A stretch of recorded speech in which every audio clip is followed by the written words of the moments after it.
Hello, and welcome back to the channel. In this quick guide, we'll go over how to assign multiple assignees to a task on Asana. First up, open the task you want to assign. Simply click on the task name and you'll see a new window open. The reason we do this is to get to the details page of the task, where all the magic happens. Now, under the assignee field, you'll see a plus icon. Click on that. This helps us because it opens up a list of all the team members you can assign the task to. Here's where it gets interesting. Start typing the name of the person you want to assign the task to and select them from the drop-down menu that appears.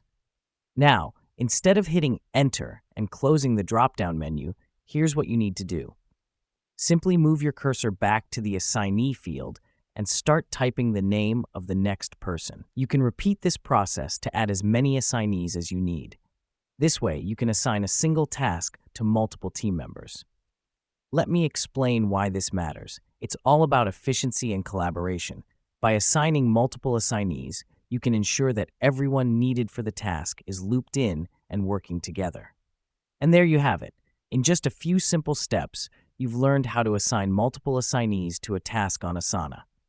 Remember, Asana is all about making project management easier, and knowing how to use features like this can really help streamline your workflow. Thanks for tuning in, and we'll see you in the next guide.